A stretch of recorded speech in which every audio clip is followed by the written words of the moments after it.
여러분 한 주 동안 잘 지냈나요? 우리가 지난주 처음으로 우리 영상으로 예배를 드렸는데 좀 어땠나요? 어떤 친구들은 댓글도 달아주더라고요. 목사님 생존 신고합니다. 살아있어줘서 감사합니다. 그리고 어떤 친구는 목사님 하시면서 현타 오지는 않았어요. 이렇게 목사님 걱정해주는 친구도 있었어요. 당연히 현타가 왔죠. 지금 여기 보면 아무도 없어요. 아무도 없는데 저 혼자 여기 서서 여기 앞에 삼각대랑 카메라 세워놓고 이렇게 촬영하고 있는 거예요. 막 혼자 막 설교하다가 이런 생각 들어요. 나 지금 혼자 뭐 하고 있는 거지? 뻘쭘하기도 하고 연기해야 되니까 힘들기도 한데 그래도 이 영상을 보면서 예배드릴 여러분들을 생각하면서 집중해서 지금 촬영하고 있는 거예요. 그러니까 여러분도 그냥 한번 이 영상을 봐야지 이런 생각이 아니라 같이 함께 예배드리는 그 진심의 마음으로 우리가 함께 예배했으면 좋겠습니다. 여러분 알고 있는지는 모르겠지만 지금 우리가 사순절 기간을 지내고 있어요. 여러분 사순절이 뭔지 알아요?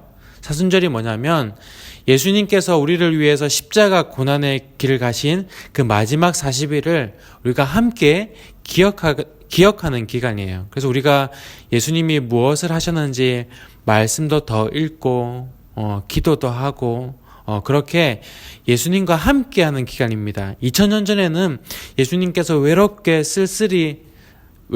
쓸쓸하게 그 십자가의 길을 가셨잖아요. 그런데 이제는 우리가 예수님을 그렇게 혼자 외롭게 두지 않을 거예요. 함께 그 고난의 길을 가는 거예요. 예수님이 무엇을 하셨는지, 무슨 말씀을 하셨는지 우리가 말씀을 더 읽고 기도하고 또 내 삶에 절제하고 그렇게 예수님과 함께하는 기간이 바로 사순절 기간입니다. 여러분들 지금 학교 안 가잖아요, 그죠? 학교 안 가고 교회도 안 오고 학원도 안 가는데 이 기간에 그래서 더 성경을 읽었으면 좋겠어요. 사순절 기간에 예수님께서 무엇을 하셨는지. 그래서 2월 달에는 우리가 마가복음을 읽기로 했었는데 이번 달에는 누가복음을 한번 읽어보세요. 그래서 한 장 한 장 읽으면서 예수님께서 날 위해 이렇게 말씀하셨구나. 예수님께서 날 위해 이런 일을 하셨구나. 우리가 함께 예수님을 기억하는 그런 사순절이 되기를 바라요. 그리고 여러분들 교회 오면 마가복음 다 읽은 친구, 누가복음 다 읽은 친구를 함께 시상하도록 하겠습니다. 알겠죠? 그러면 우리가 이 시간 함께 예배드렸으면 좋겠습니다. 예배의 마음을 한번 잡아볼까요? 지금 여러분들이 계신 그곳에 하나님께서 함께 계십니다. 그리고 우리 초등부 친구들도 지금 다 함께 이 영상을 보고 있어요. 우리가 이 시간 이 마음에 예배의 마음을 한번 잡아봅시다. 그리고 두 손을 모으고 저를 따라서 한번 기도하는 거예요. 알겠죠? 저를 따라서 이 시간 기도하겠습니다. 하나님 아버지, 이 시간 우리의 마음을 엽니다. 우리가 함께 하나님을 바라봅니다. 우리의 마음 안에 오셔서 말씀하여 주시고 우리의 마음을 받아주세요. 예수님 이름으로 기도드립니다. 아멘. 오늘 하나님께서 우리에게 주신 말씀은 마태복음 9장 9절에서 13절 말씀입니다. 마태복음 9장 9절에서 13절 말씀. 자, 우리 한 목소리로 크게 한번 읽어볼게요. 준비, 시작. 예수께서 그곳을 떠나 지나가시다가 마테라 하는 사람이 세관에 앉아 있는 것을 보시고 이르시되 나를 따르라 하시니 일어나 따르니라. 예수께서 마태의 집에서 앉아 음식을 잡수실 때에 많은 세리와 죄인들이 와서 예수와 그의 제자들과 함께 앉았더니 바리새인들이 보고 그의 제자들에게 이르되 어찌하여 너희 선생은 세리와 죄인들과 함께 잡수시느냐? 예수께서 들으시고 이르시되 건강한 자에게는 의사가 쓸데없고 병든 자에게라야 쓸데 있느니라. 너희는 가서 내가 긍휼을 원하고 제사를 원하지 아니하노라 하신 뜻이 무엇인지 배우라. 나는 의인을 부르러 온 것이 아니요 죄인을 부르러 왔노라 하시니라. 아멘. 여러분 지금 학생이에요, 그죠? 공부하는 학생인데 이 공부하는 학생에게 가장 필요한 사람은 누굴까요? 공부를 가르쳐주는 선생님이겠죠. 그러면 자신의 물건을 도둑 맞은 사람에게 가장 필요한 사람은 누굴까요? 경찰 아저씨예요. 그러면 몸이 아픈 환자에게 가장 필요한 사람은 의사 선생님이겠죠. 건강한 사람에게 의사가 가봤자 소용이 있어요? 없어요? 없어요. 아무 잘못도 없는 사람에게 경찰이 가봤자 아무 소용이 없어요. 무언가 자기가 할 수 없을 때 그것을 채워줄 사람이 필요한 거예요. 그죠? 근데 오늘 예수님께서 뭐라고 말씀하시냐면 이렇게 말씀하세요. 12절에 보면 건강한 자에게는 의사가 쓸데없고 병든 자에게라야 쓸데있느니라. 13절에 보면 나는 의인을 부르러 온 것이 아니라 죄인을 부르러 왔노라. 이렇게 말씀하십니다. 예수님께서 말씀하신 이 말씀이 무슨 말인가? 왜 예수님께서 이런 말씀을 하셨는가? 오늘 우리가 말씀을 통해서 한번 살펴볼 거예요. 오늘 말씀에 보면 누가 나오냐면 마태가 나옵니다. 마태. 이 마태의 직업이 뭐냐면 세리예요. 여러분 세리가 뭔지 알아요? 세리? 세리가 뭐 하는 사람이냐면 사람들의 그 마을 사람들의 세금을 걷는 사람이에요. 그런데 이 세리들 중에 많은 사람들이 어떻게 하냐면 세금을 요만큼 걷어야 되면 요거보다 약간 더 많이 걷는 거예요. 약간 더 많이 걷어서 그걸 어떻게 해요? 자기가 챙깁니다. 근데 사람들이 그걸 다 알아요. 그래서 세리들을 뭐라고 부르냐면 죄인이라고 불러요. 저 죄인들. 저 도둑놈들. 오늘도 내 돈을 훔쳐갔어 이러면서 죄인 취급을 합니다. 모든 세리들이 다 그렇진 않을 거예요. 정직한 세리들도 있었을 거예요. 하지만 사람들의 시각에서는 세리들은 다 죄인으로 보였어요. 도둑놈으로 보였어요. 그래서 사람들은 그 세리들과 절대 상종하지 않았어요. 죄인들과 함께 하지 않았어요. 얘기도 안 하고 밥도 같이 안 먹고.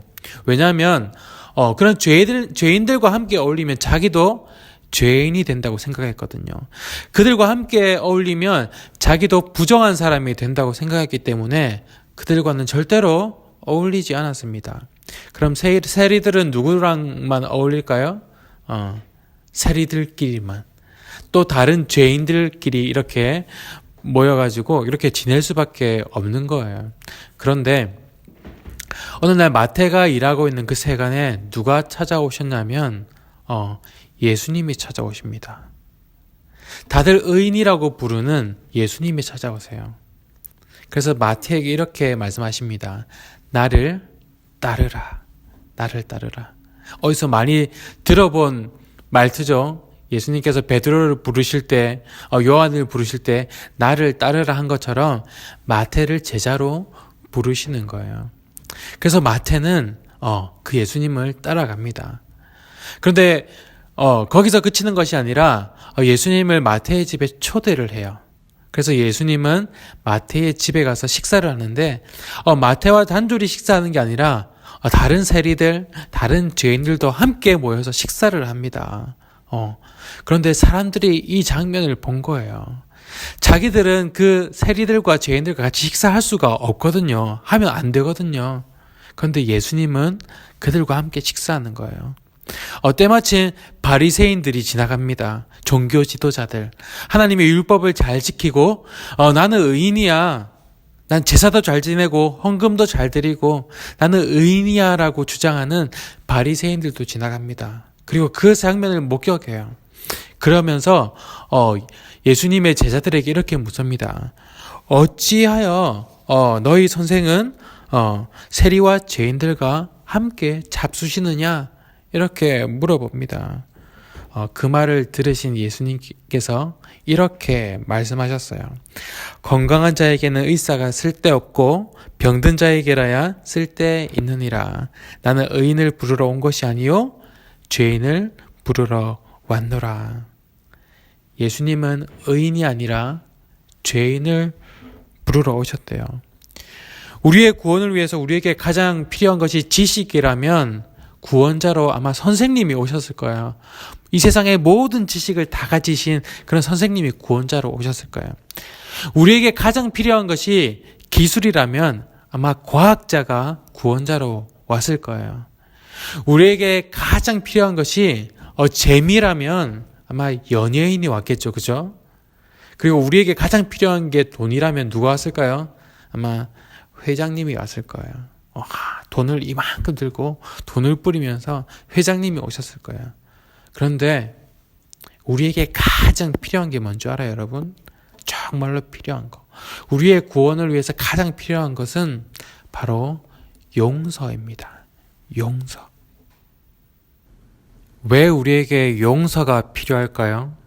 여러분 이 이야기를 한번 들어보세요. 예수님께서 누가복음 15장에서 해주신 이야기인데 어떤 한 사람에게 두 아들이 있었습니다. 그런데 이 둘째 아들이 어느 날 아버지에게 와가지고는 갑자기 돈을 달라고 하는 거예요. 어이가 없죠, 그죠? 그래서 아버지가 왜 그랬더니 자기는 나가 살 거래요. 어차피 나중에 아버지가 돌아가시면 그 유산 중에 절반은 자기 줄 거 아니냐고. 그것 좀 미리 달라고 하는 거예요. 자기는 저기 먼 나라 가가지고 아버지의 간섭 없이 자유롭게 인생 뭐 있나 한 번밖에 없는 인생인데 멋지게 한번 살 거라는 거예요. 자유롭게 후회 없이 그렇게 살아보고 싶다는 거예요. 그래서 아버지에게 돈을 달라고 합니다. 여러분이 그 아버지라면 그 재산의 절반을 그 아들에게 줄 수 있겠어요? 그럴 수 없어요. 그죠? 아버지 당연히 안 된다고 했겠죠. 돈도 돈이지만 뭐가 문제예요? 당장 아들이 아버지를 떠난다고 하니까 다시는 아들을 볼 수 없으니까 그게 마음이 아픈 거예요. 그리고 아들이 아버지를 떠나서는 행복할 수 없다는 걸 아버지는 알았어요. 삶에서 돈도 중요하죠. 삶에도 재미도 필요하고 중요한데 제일 중요한 건 가족이기 때문에.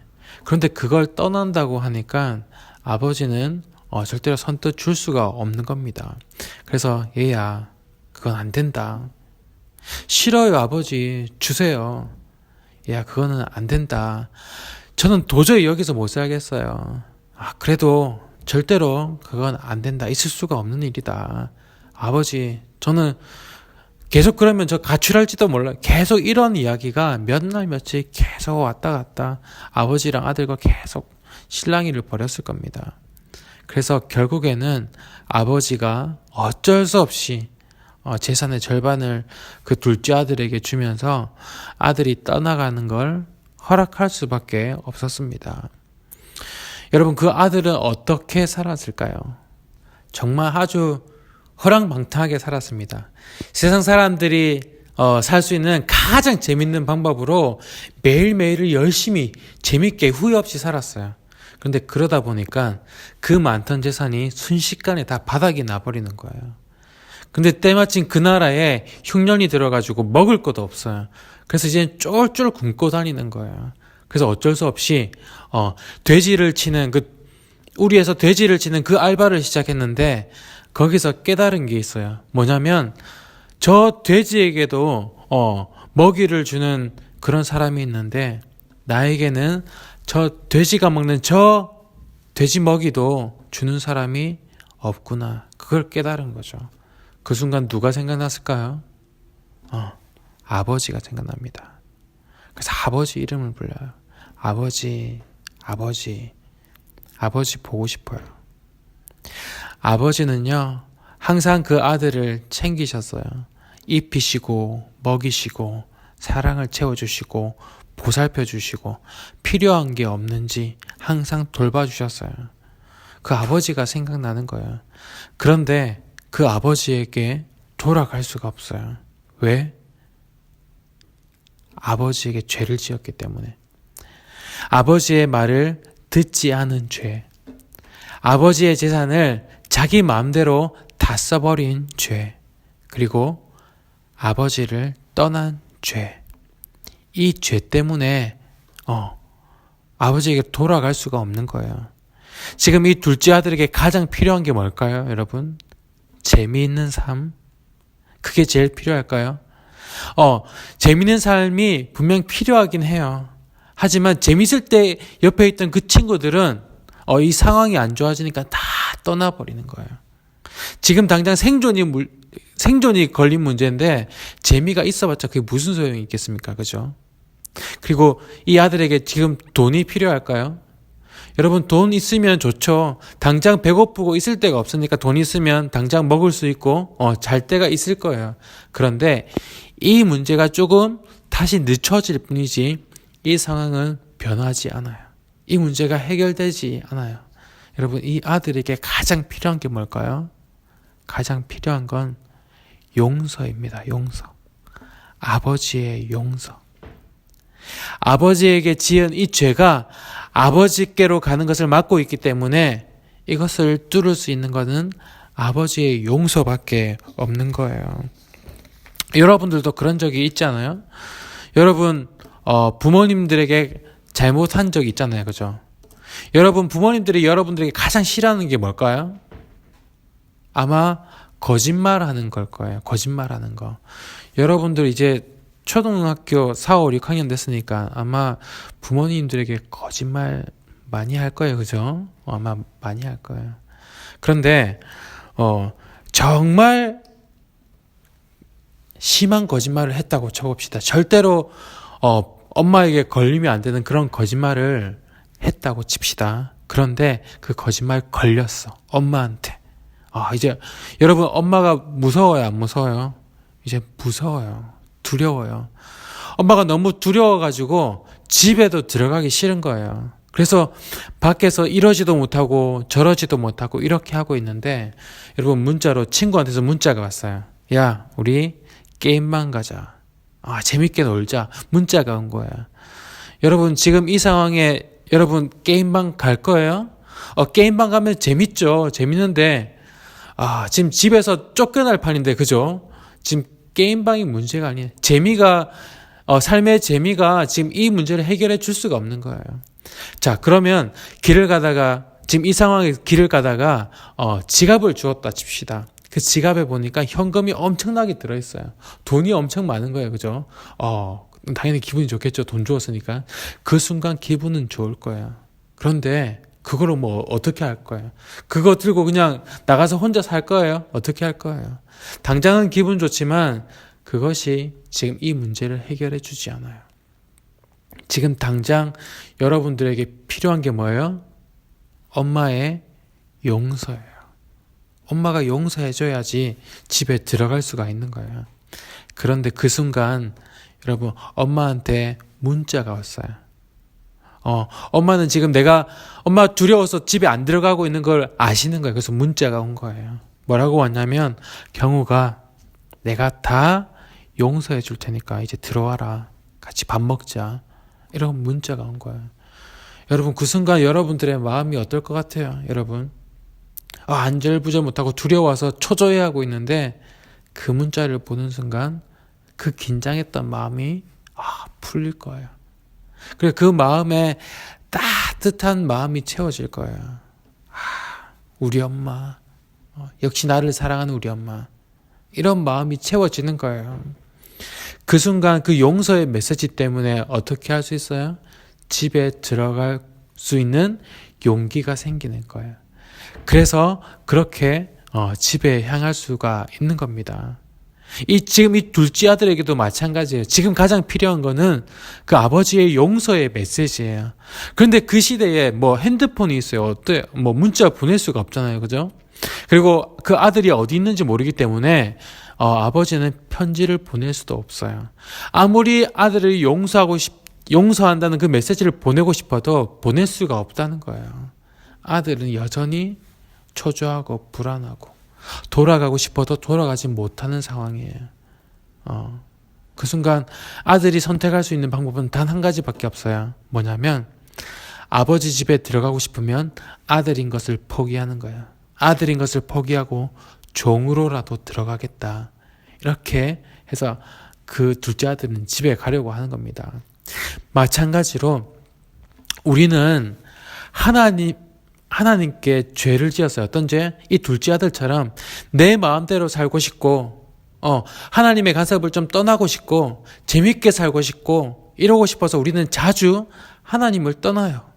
그런 죄를 지어요. 근데 이 하나님을 떠난 이 죄 때문에 우리는 하나님과 함께 할 수가 없는 거예요. 하나님께 돌아갈 수가 없는 거예요. 하나님 아버지께. 그래서 하나님 아버지께서 뭘 어떻게 하시냐면 우리에게 문자를 보내십니다. 용서의 메시지를 보내십니다. 엄마가 우리에게 용서의 메시지를 보내신 것처럼 우리에게 용서의 메시지를 보내십니다. 그게 누구냐면 바로 예수님이세요. 예수님. 오늘 말씀해 보니까 뭐라고 말씀하세요? 예수님이 나는 의인을 부르러 온 것이 아니요 죄인을 부르러 왔노라. 예수님은 의인을 위해서 오신 것이 아니라 죄인을 위해서 오셨습니다. 뭐 하시려고?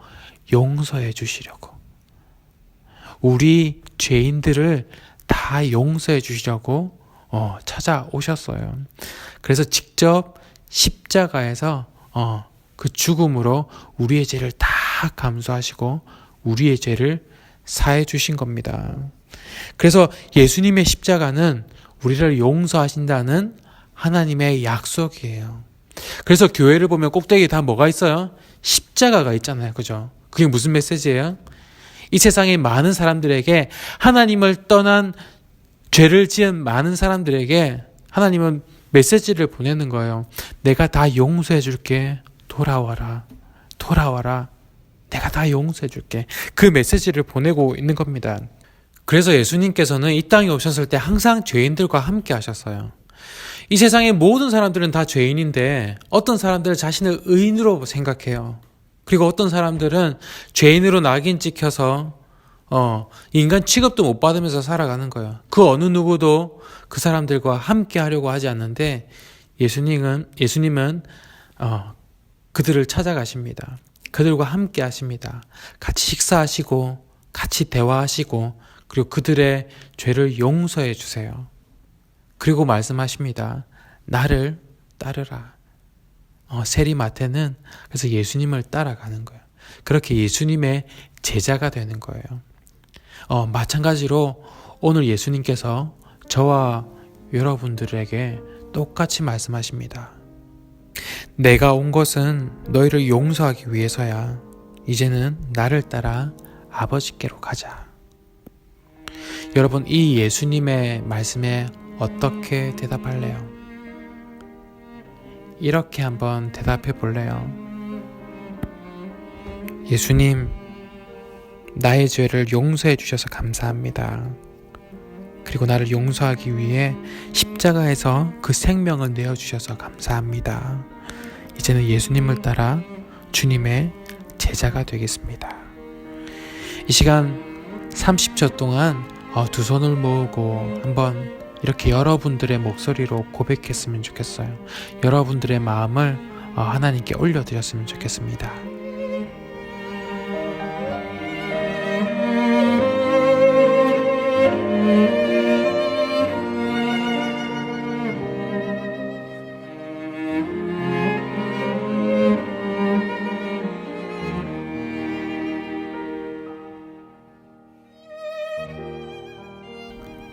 사랑의 주님, 우리가 죄인이라서 하나님의 자녀로 살아갈 수 없는데 그런 우리를 위해 예수님이 이 땅에 오셔서 우리를 용서해 주심에 감사합니다. 그리고 우리를 하나님의 자녀 삼아 주셔서 감사합니다.